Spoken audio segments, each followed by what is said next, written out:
Recorded April 24th, 2024. Wait for it. 24. You got it. Wait for it. Oh. Good afternoon, Brody. Good afternoon, Rod. Wow. I was waiting with bated breath for you to say I thought that. it was one of those What's Biden bated pauses. breath, like worms in your breath? Bait? I don't actually know where that comes from, to be fair. And Now, I don't think it's spelled that way either. I'm just being lowbrow there. I'm sure not. Or maybe it is bated breath. Like I'm baiting you. It's baited, but it's BATED. It's a different term. So holding one's breath in excitement or anxiety. I was holding my breath in anxiety that you could not finish the intro, Edward. No. Today was just I've had to do real work lately. It's fine though. It's I did something that I felt good about today. I did once again a habitual overcommitter. Mm. And I feel that. And it keeps eating me up. Yeah. I'm gonna get help here soon. Therapy. I'm gonna go somewhere for this thing that I have that I want to save everybody. I want to save the little ants walking outside. I want to help the bird that falls out the tree. Ants. Yeah, Oh man. my goodness. Ants are my favorite insect, man. They get it. You know. Wow. So this Wednesday, and I don't know why I feel discombobulated. Like Wednesdays to do a show seems odd now because my mind is set for Mondays that we're really going to. But we were talking about the things for the show, and we were just doing some bantering. We were talking about rock groups, and I said, "Hey, we should do something around Gums and Roses as we get older, right? Instead of guns, we Gums and Roses. Be pretty good. We could do a Vegas gig as Gums and Roses. See, I can Gums and even see Roses. Yeah. Yeah, I mean, I did a lot of single sign-on stuff today, so a lot of understanding what that pass-through authentication looks like, and landing URLs and OIDC and SDP and IDP, and how it differs from OAuth, and I can see even. Can you guys help me validate something? I have my opinion of this. All right. Yeah. Do you believe that the function of single sign-on is a security workload / function or evolution? You mean rather than just being an annoyance, or what? No. This is not your question. I think it achieves industry recognized security recommended practices for the identity pillar, if you're talking zero trust pillars. Okay. And there's no wrong or right answer. I am of the opinion that it's not a security workload. I think it's not a security function.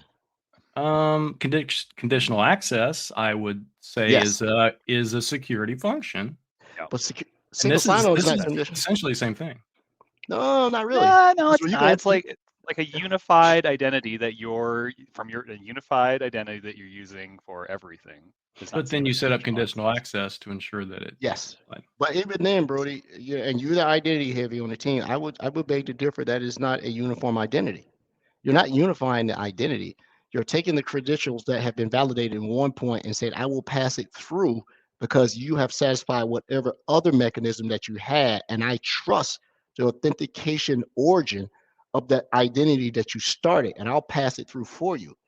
So it is a authentication identity lifecycle function to me, right? Meaning, I like this. You get more secure from having a single sign-on. Yes. Process-driven, yes, because you have fewer passwords to have to deal with, right?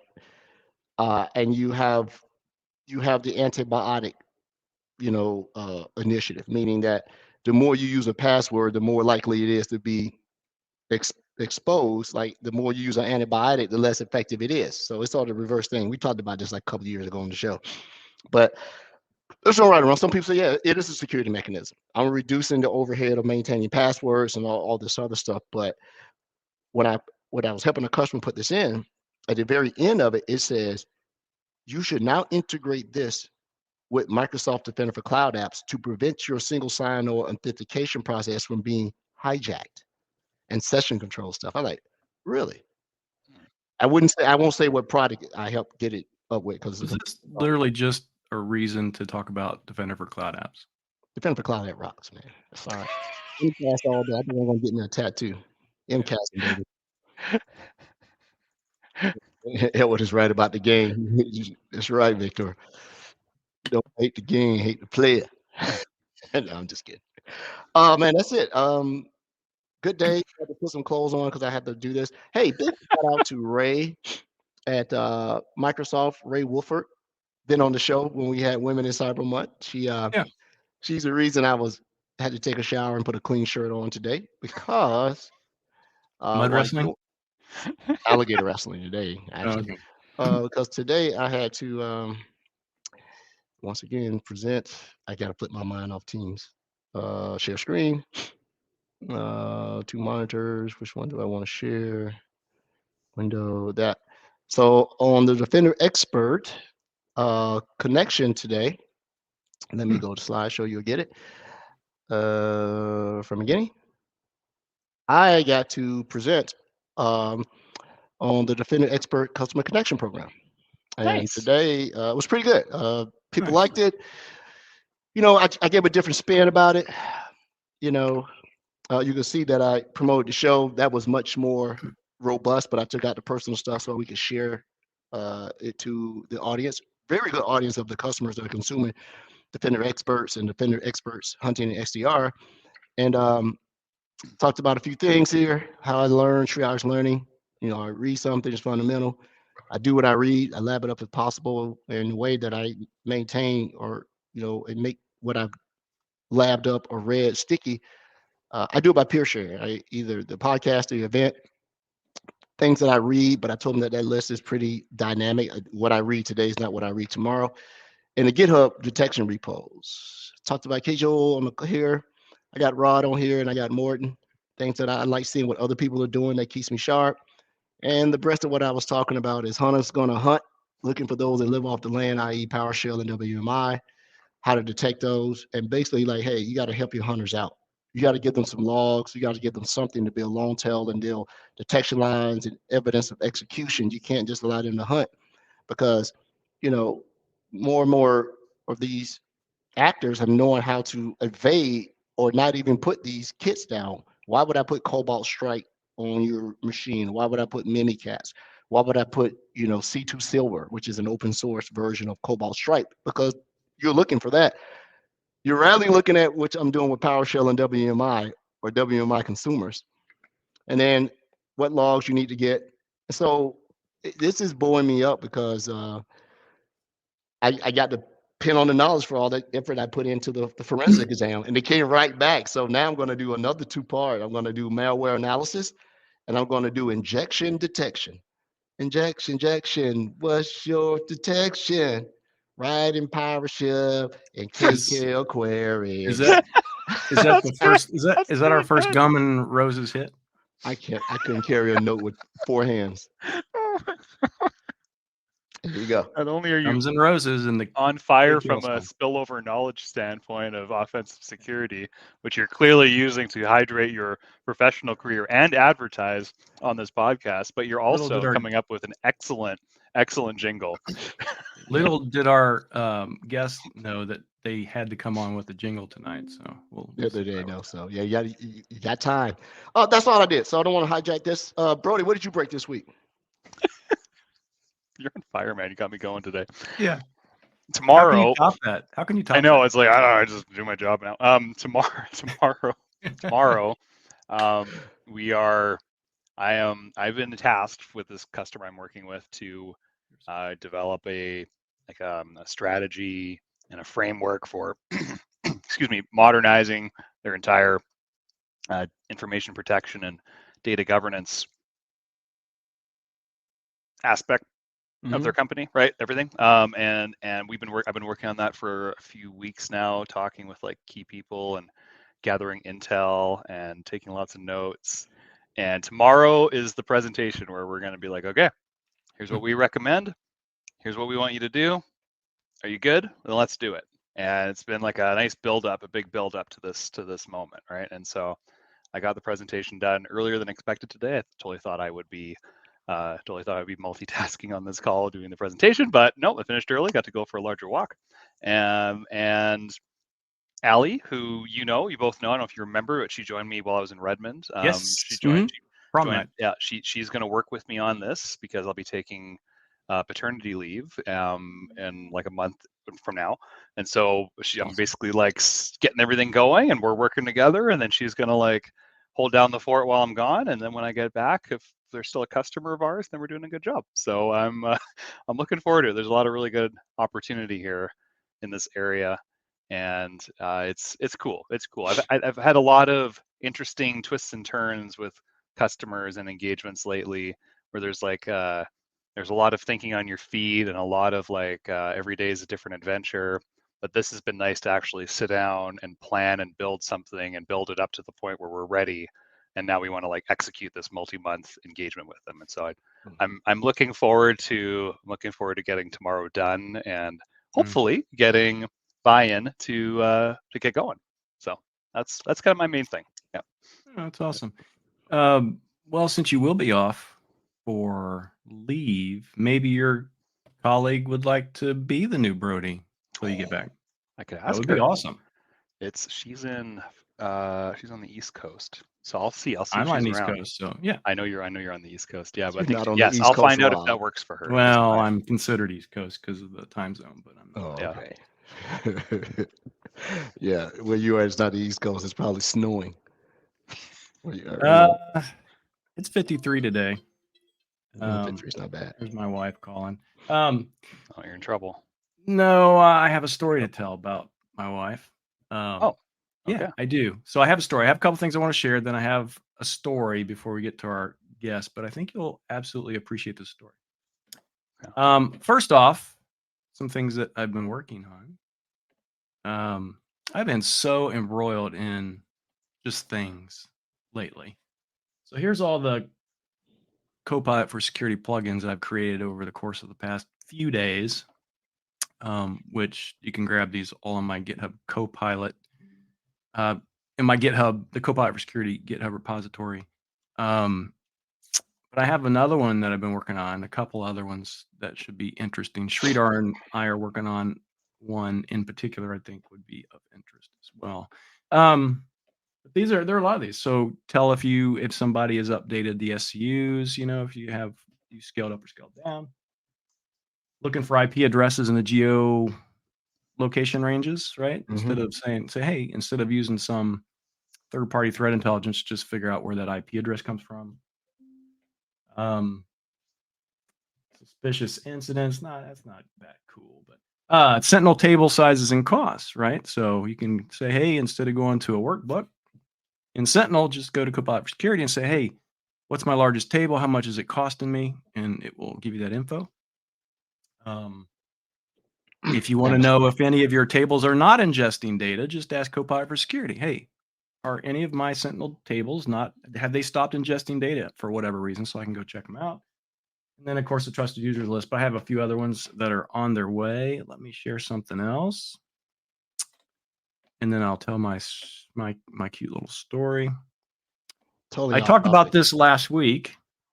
Oh, this Copilot for security prompting, and there you go, Edward. I actually changed the name of it to developing better prompts. So I delivered this to also the CCP last week. I keep telling them they need to change that name. It sounds like the Chinese Communist Party, but the CCP. And this is literally taking on a life of its own. It's like become the new must-learn KQL thing. A lot of people are using this. A lot of people are interested in it. Plus, our good buddy who suggested our guest today, Mr. James Key, is now utilizing this to create something for partners to deliver to their customers. Yeah. That's awesome, man. So that was awesome. One other thing about that. I talked to Heike this week, and it's going to become part of the Ninja series. So I'm recording a Ninja video next week for the prompting stuff. Yes, it's funny. I have to record snackables for the CCP stuff. They actually commissioned our podcast to do it. They were like, "You guys do a better job. Can you guys do the work for us?" Heike mentioned that when we were talking about this ninja stuff. She said, "I watched your guys learn lives. It was literally just your show." I said, "Yeah, it was. We brought our show to learn live, and everybody loved it. So we may be doing that again. We'll see." Yeah, I want to do that with you guys in the future. Like, I know I got baby time coming up here, but I think after I get back, things are gonna like calm down a little bit. It's just been crazy this last couple of months. I'd love to do a learn live with both of you. I'd love to get do something new like that. So keep me in mind. Yeah, well, for sure. I will solicit them again. I say, hey, we're ready for another, and they'll just they'll hand us something good. So, and I'll make sure it's good. So I'm gonna refine that CCP thing that I had. It's sort of sloppy, but I'm gonna clean it up a little bit. Well, and that's the thing. It's great to deliver it internally like that to these kind of EAP, CCP type customers because they're used to beta stuff anyway, right? You're like, hey, this is beta. I need your feedback so we can improve this before we make it available to anyone else. So yeah, the customer sit there with beta breath. Beta breath. That's too good. We're on fire today. Wow, too good. Hey, man. So let me go back to this weekend. On Sunday, myself, my wife, and two of my kids, we're doing some house hunting. We've been doing this for, about this for past 6 months or so, looking for a new house. We went to go tour another house. On the way back home on this 4-lane interstate, there's these two geese sitting in the middle of the road. And we went around them, but it was like maybe the female had laid the eggs in the wrong spot. Geese aren't that smart anyway. And they were just guarding those eggs in the middle of the road. So I made the joke after we passed by the geese. I said, somebody just needs to run those over. We have a deal. We're in charge. We need to anyway. It was a joke. It was a joke. Everybody laughed. Wow. I wasn't serious about it. Everybody laughed, eh? Yeah, they did. Because they're like, oh, it's just dead. And of course they rolled their eyes. Last night, my wife calls me. She's on her way home from Pilates. It's getting more toward dusk. She calls and says, honey, a goose just hit my car. She was driving down that same highway. Those same geese were in the same place. And I guess they nailed, and it destroyed our car. I mean, hit the grill, busted the radiator. It's at the shop today for insurance purposes. I have the pictures. Nobody wants to see them, but there's blood and guts and feathers just literally all over the place. Oh my goodness! Yeah, this show just turned to some type of true crimes, right? So the geese, that's what my wife has been dealing with all day today. The insurance stuff, I feel really bad for. It was a little traumatizing, and of course, the first thing I said when she came in, I said, "Boy, your goose is cooked."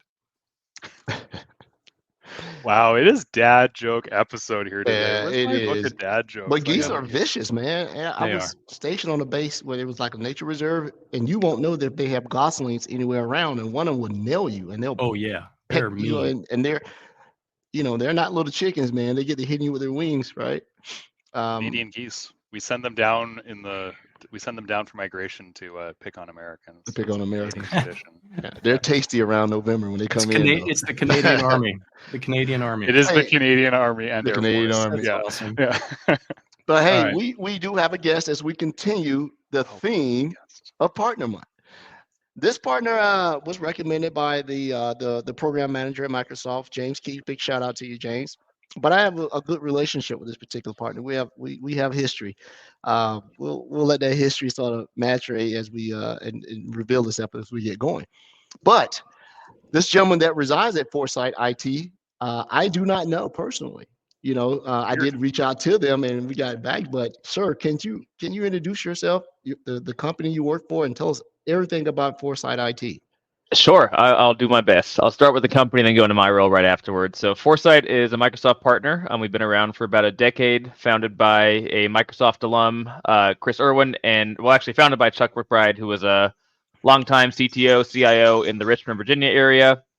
He brought on Chris Irwin, who is a partner as well, came from Microsoft, and we've always really been security, compliance, and identity focused. That being said, we've really leaned further into that over the last couple of years. So we launched what is really our flagship offering called Guardian 365.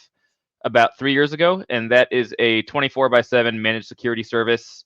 I think some of the unique things about our service are that we are not just a monitoring and remediation service. We also provide all of the assessment and deployment work that goes into fully leveraging your Microsoft security licensing, whether that's A3, A5, E3, E5, G3, G5.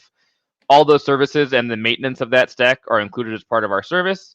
And then we have a full 24/7 SOC that operates and provides that kind of support to our customers.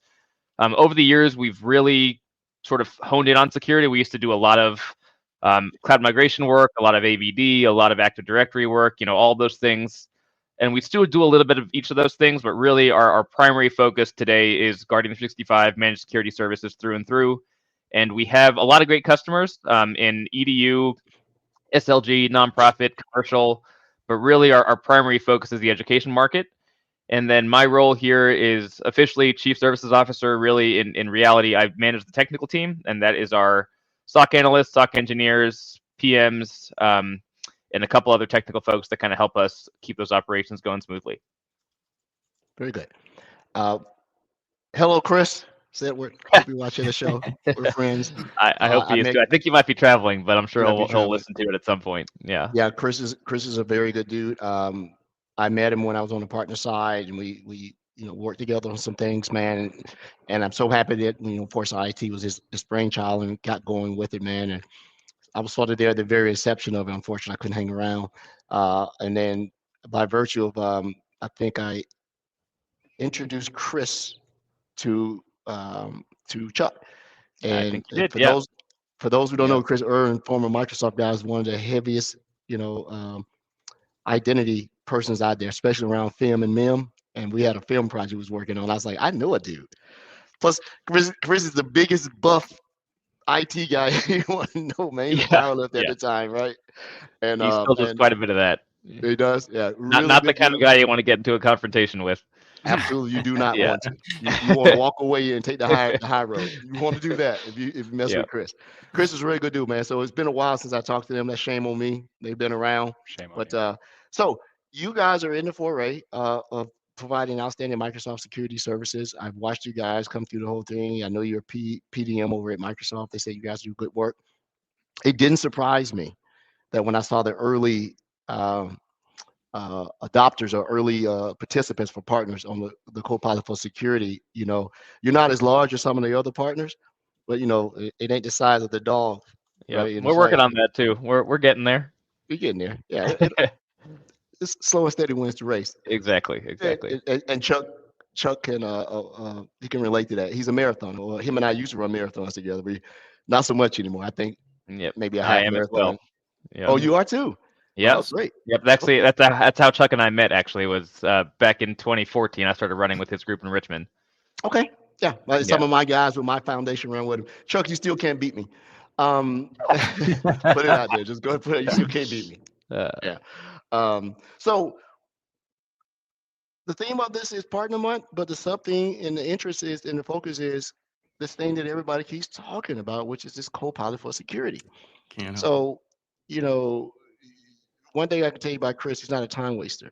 If it's something there and he puts his time to it, it must have value, it must have potential. So tell me how you guys are approaching this and why did you put yourself or apply and get accepted to the early partner adoption of this? Yeah. I think from our standpoint, there's a couple things. There's what we see the role for Copilot for security being in our operations, and then how we see it playing into our customers' operations as well. I think I listened to the Critical Start episode last week, and I think there's some serious overlap between their approach and ours. What I would say is right now we're really focusing on readiness, and there's kind of two parts to that. One is for us internally, want to make sure that when Copilot for security becomes a critical part of our SOC operation, we want to make sure with resources like what Rod's putting out that we have an efficient way to use Copilot for security, right? That the better your prompts are, the better you're organizing how you're using Copilot for security, the better your analysts are doing is using it at the right times, the more you're really going to get out of it. And for us, we have a team of really great analysts, tier 1, tier 2, tier 3. We have several geographic locations, and that's certainly the number one asset in our SOC. But after that, the next best asset is time. And so If we can save analysts seconds on every security event, or even just on being able to answer questions about posture management or being able to remediate certain events more quickly as a result of using Copilot, that's really where, for us, the biggest value add is gaining time back for analysts, making their jobs easier, making their jobs more fun, and then also making just them more effective, more efficient, so that we, at the end of the day, drive health for the business itself.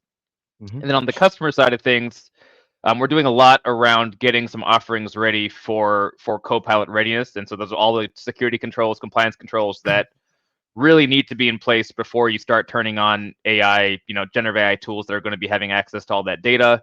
Those potential leakages, potential misuse or abuse of those tools become all the more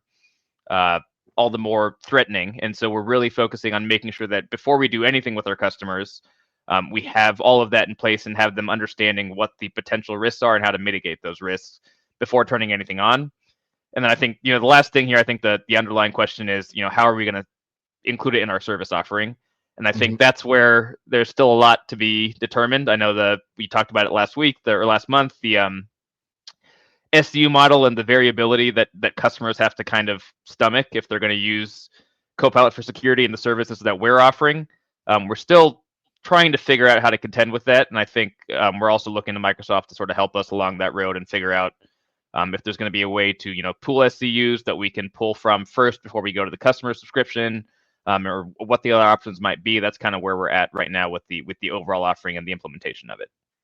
Yeah, that is something that, you are in line to every other partner that has come on before you in regards to the service offering to the customer is yet to be defined. We know that there is going to be one, but it's still fledgling. The advisory seems to be the thing that every partner says. We want to advise you on what we know and what we can project in the future about where it's going. But ultimately, you still, I won't say at the mercy, but you're in a wait and see mode, because the innovator is Microsoft, and you go as they go a little bit, right? Yep. And you make mistakes. Yep. And I think, some of this uncertainty around the variability of the pricing, really brings back memories of when Sentinel came around first. That being said, the variability with Sentinel is, in most cases, there are logic app runs, there are things that you can do that cost ingestion money. But really the variability in that cost is mostly driven by how many events the customer is generating. Whereas in this case, that variability is being driven by how much our staff, our SOC analysts, are going to be using Copilot, what kind of queries they're going to be running. And so it's a little bit harder in the conversations that we've had for customers to understand, what am I actually signing off on? How much is this really going to cost me? And how's that going to change over the course of a 2, 3, 4, 5-year contract? Yeah, I as we look at careers and that are created and those that advance by this, obviously in the Copilot realm, if you take a very specific view of you're in bed with a vendor, which is Microsoft, creator of it of a sort. I would think that the people that you pull from are people that are really good at writing very concise hunting queries and or forensic people, because you got to get better at how you ask things, and you got to really be, is this question relevant? Why would I even prompt this if it's not going to bring me something back? I don't want an Easter egg.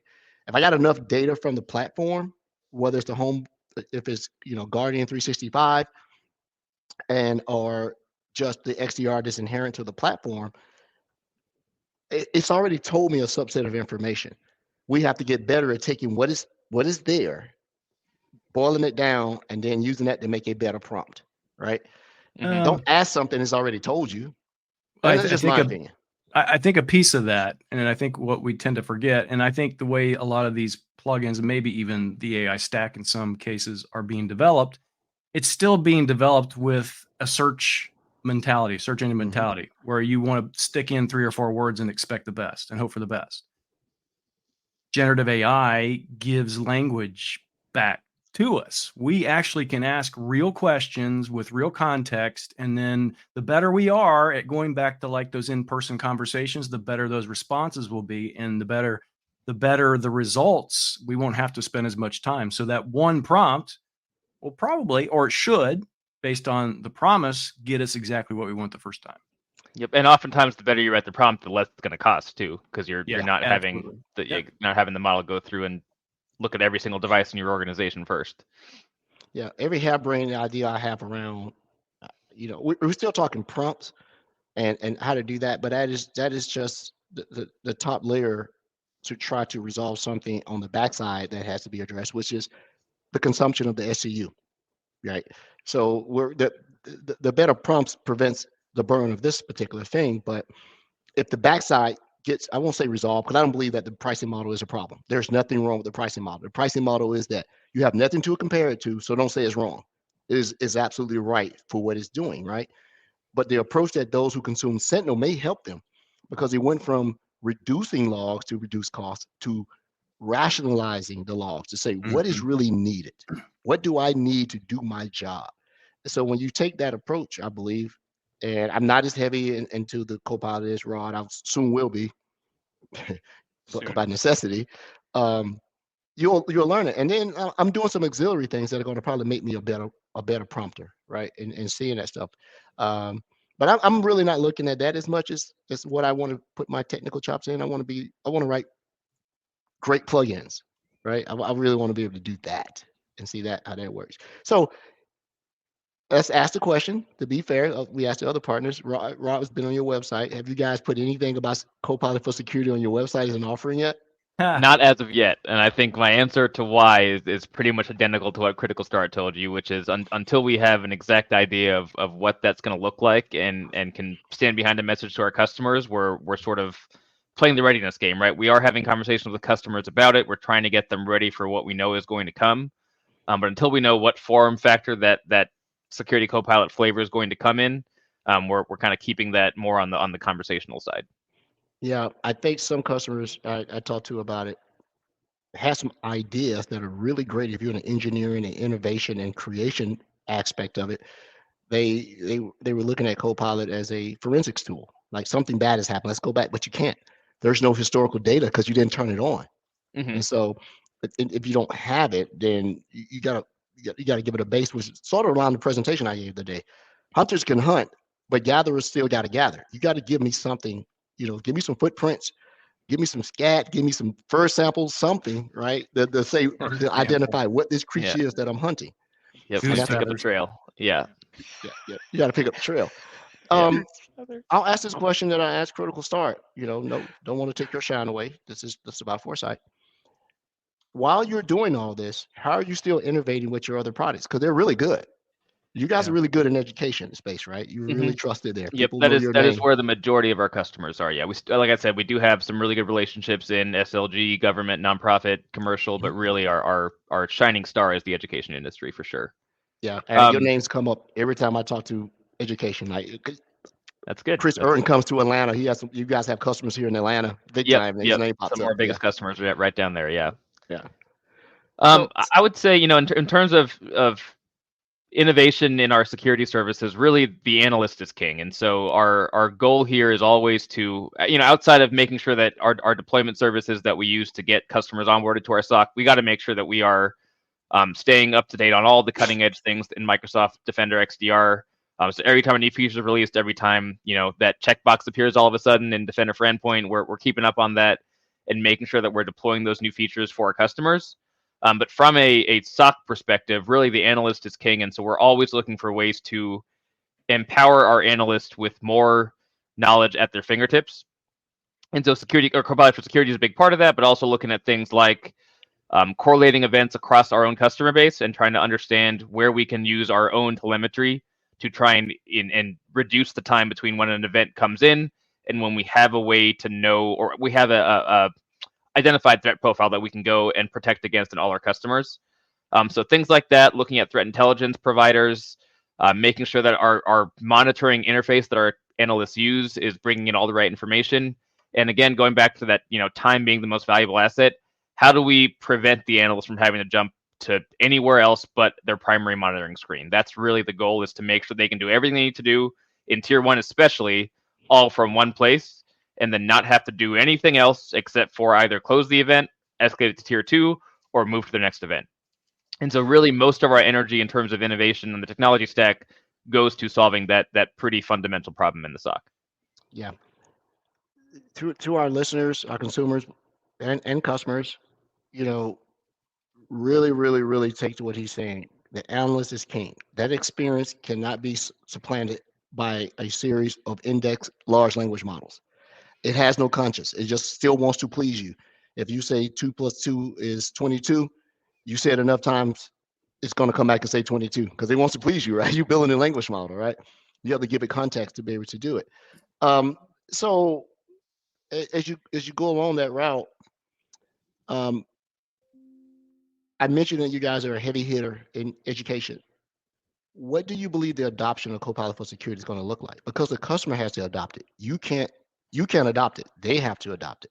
So what do you believe that the consumption of that, consider some of the constraints in education, and some of them being sometimes true and not true, is skill set that they can bring in and money?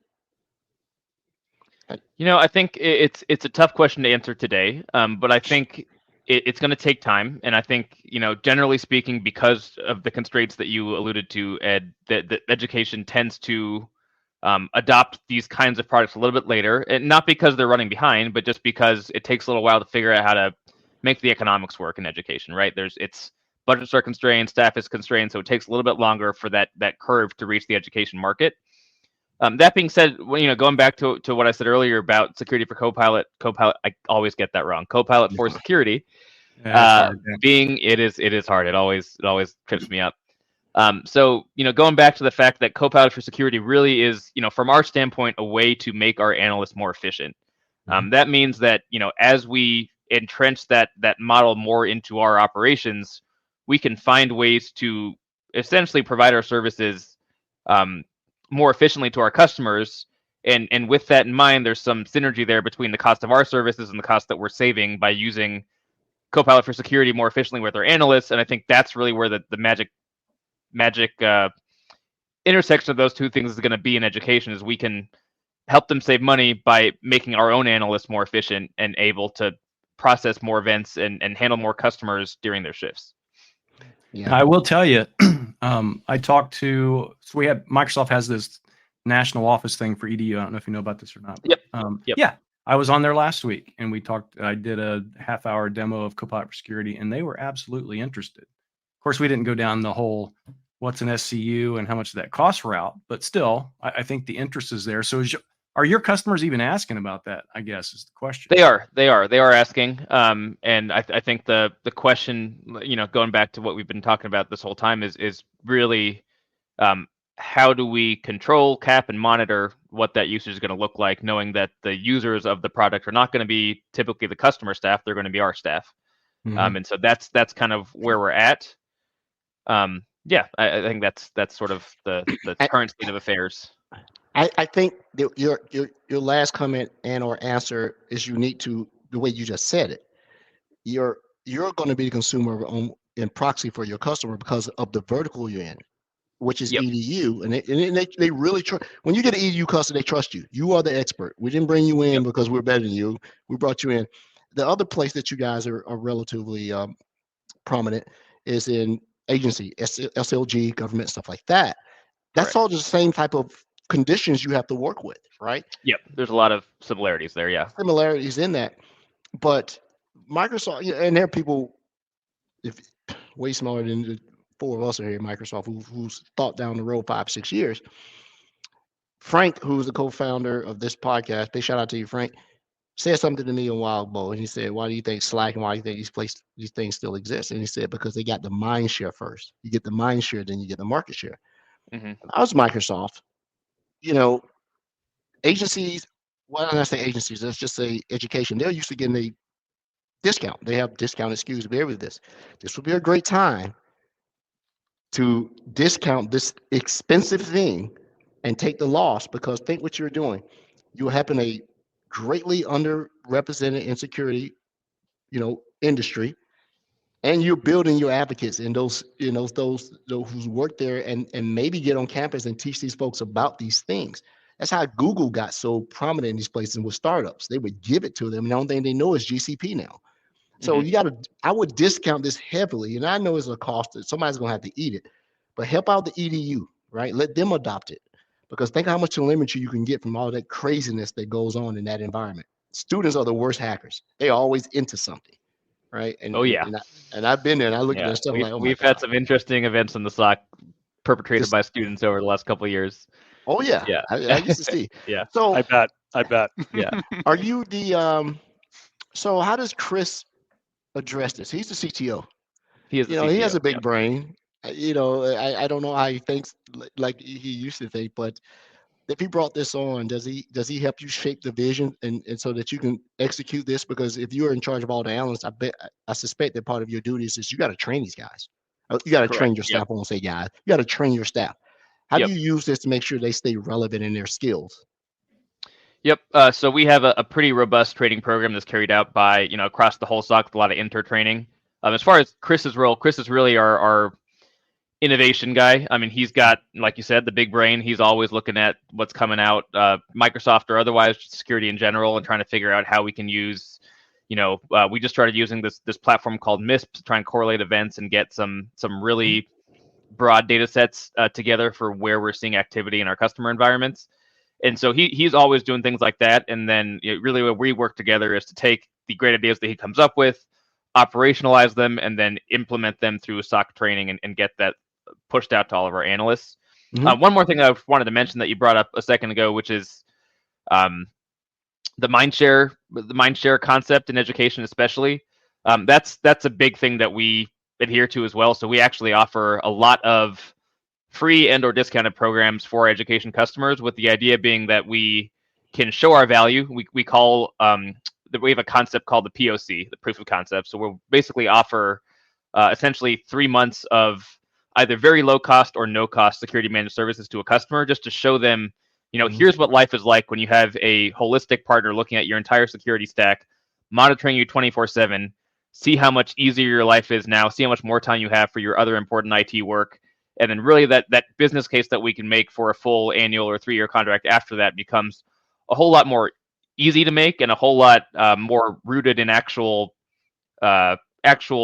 tangible results that they can stand on.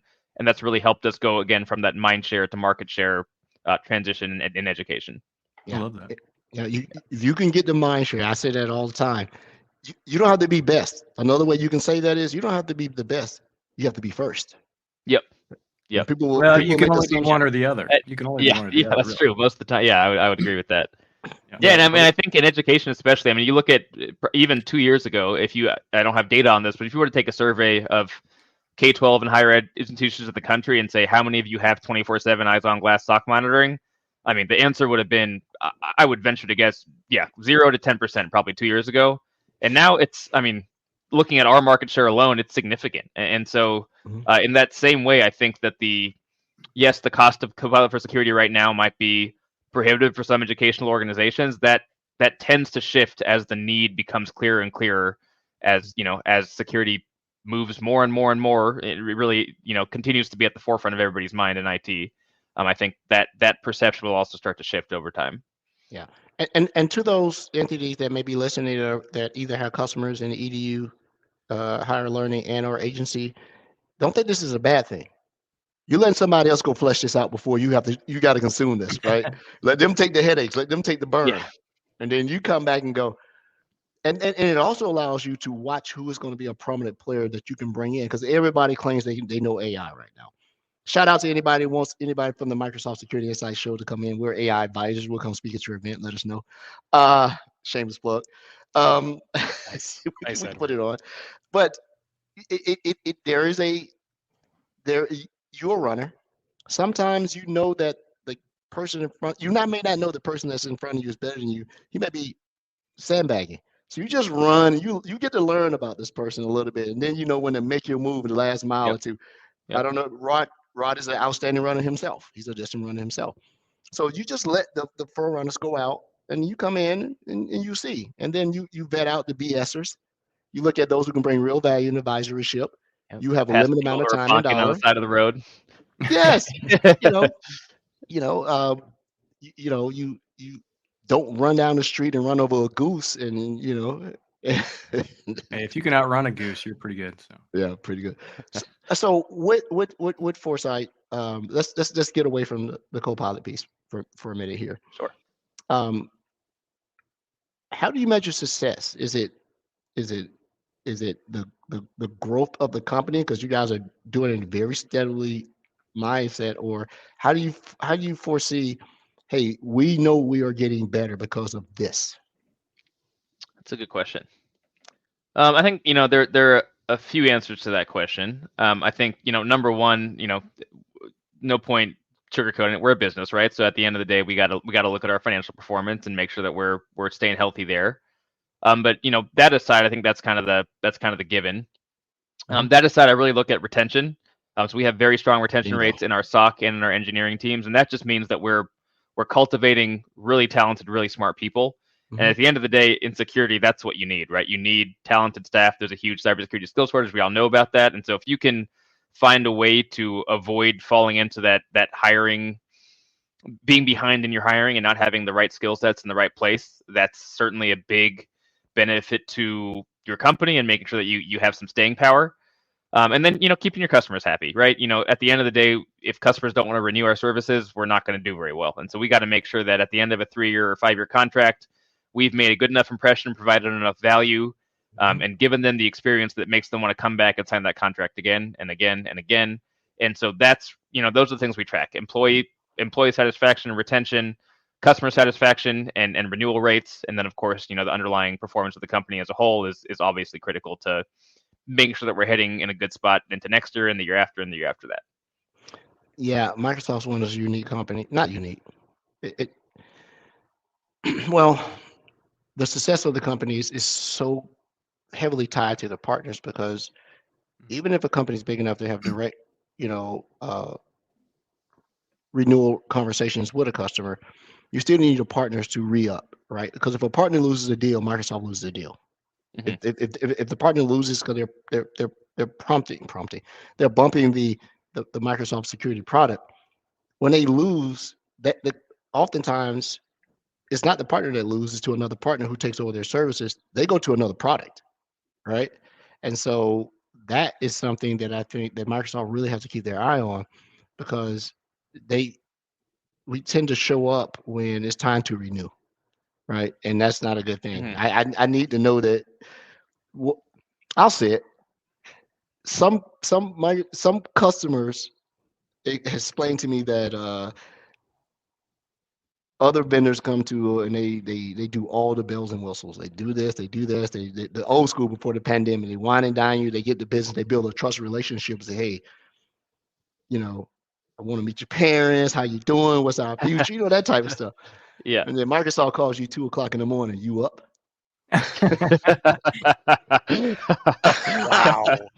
Wow. That is a great analogy. Yeah. And that's unfair sometimes because like a booty call. I You don't got to need pay any, them. Yeah, but Microsoft's getting better at it, right? They realize, hey, the MSSP. I don't say partner anymore. I mean provider anymore. If someone comes to me and says, oh, you should consider as your managed security solution provider. I don't need you. I need you to say, we're going to come in as your MSS partner. Yeah. Because when I go down in flames, you need to go down in flames with me, right? Because you're going to get hacked. Sooner or later, Steel Team 6 is going to be there. Yep. We say it all the time. I mean, we really want our customers to think of us as an extension of their team. We're not some ancillary provider sitting out on the outside just being there in case something happens. We are for metaphorically, we're sitting right next to them at the next desk over, and we're trying to make sure that they are staying secure and keeping their environment up to speed with the cutting edge of security. And that's kind of that's where we hang our hat. That's the message that we want to send. Sharing a sandwich instead of raiding the fridge. Yeah, exactly. Yes, another great metaphor. Absolutely, right there.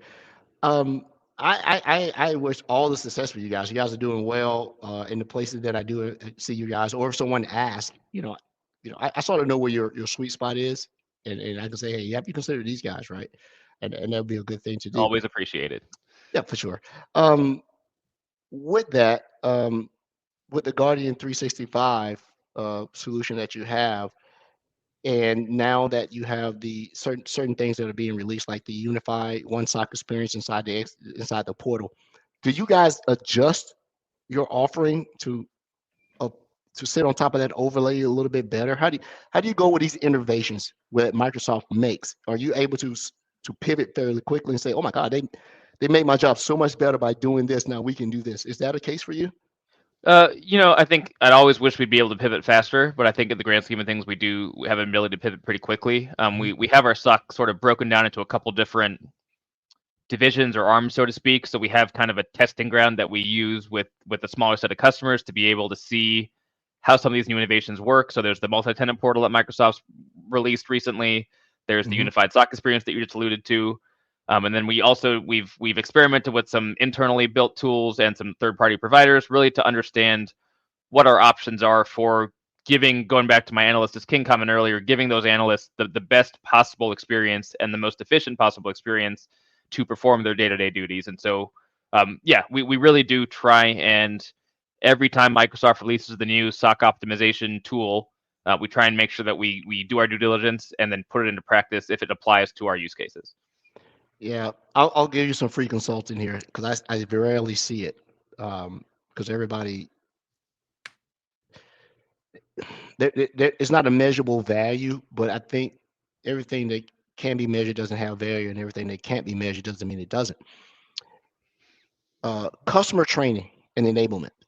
We tend to sell to the customer, and if you let them, the customer will go, well, you handle it. You're the expert. I believe that you should have these ongoing trainings beyond webinars. Find the people and say, hey, let us train you. Don't assume that what we're doing is voodoo magic. And I see fewer and fewer partners doing it. It used to be partners would always have a seminar and give these things and say, hey, let's talk about this product. Let's go in depth. Now they leave it almost solely up to the vendor. And that's killing me. If I had hair, I'd pull it out.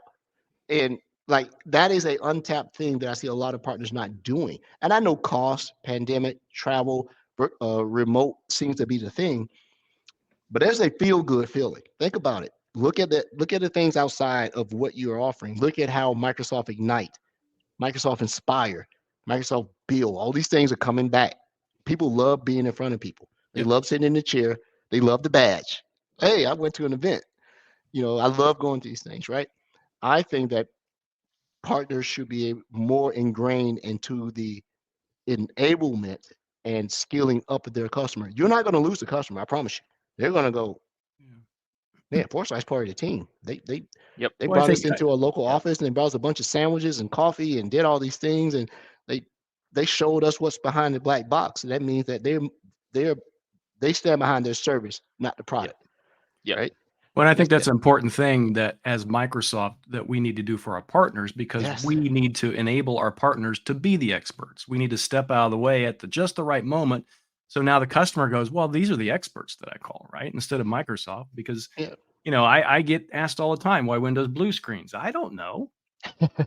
Because it doesn't red screen? Yeah. Yeah. And Aspire needs to be a multi-time event. It should be twice a year, right? You should have an East Coast Aspire and a West Coast Aspire. Don't make your partner who lives over here in Georgia fly all the way that way. And don't let someone in Seattle have to fly all the way to Boston or whatever. Have two of them and be able to do these things, right? But that's pie in the sky. Probably an Inspire Road Show. Road Show would be great. You just hit my creative noodle. Thanks. Yeah, there you go. Write that down. Right down. So as we get ready to close the show out a little bit, we want to make sure we're cognizant of time. You guys are hyper focused on just a security aspect, which is why we had on the show. But you guys have other talents. Tell us about some of the other good things you guys do at Forsyte, because you're not solely a security company. You guys are very versed in identity and a lot of other things. What's the other superpower you like to go ahead and tell everybody else about? I mean, so I will say, that is certainly true and has been true for the entire decade that we've been in existence. But really, our focus moving forward is security and compliance through and through, security, compliance, and identity through and through. That being said, to your point, Ed, we do have a long history of performing. We've probably migrated, I think the number is, several million mailboxes over the course of our existence, from Google Workspace to Microsoft 365, from Exchange on-prem to Exchange online, you name it, tenant consolidations. We've done a lot of that, done a lot of AVD. You mentioned a strong background in identity from Chris. By my money, he's the best MIM custom developer in the country, or at least very close to it. So we do a lot of that work as well, integrating, HR management systems with Active Directory, all that sort of stuff. But really, at the end of the day, if listeners can take one thing away from that, what Forsyte does, it's Guardian 365. It's 24/7 SOC services. That's really, our quote unquote flagship offering as of today. But to your point, we do have some other skills hiding in the back pocket. Yeah, and those skills augment the security skills. 100%. 100%. Yeah. I came from Yep. that messaging background. I was a Exchange 2003, 7, 10, 16, BPOS, Exchange Online. And if you messaging guy, you know AD. You cannot know AD because you got these mismatched attributes, people coming in with crazy UPNs, short name domains. Like, what are you doing? Right. And so you get to know AD really, really good. Yep. And I think, a advantage for our customers with our history is that all of our engineers have that very conscious connection between security and the business side of things, which I think, if you think about the business without security, really bad. If you think about security without the business, potentially even worse, honestly.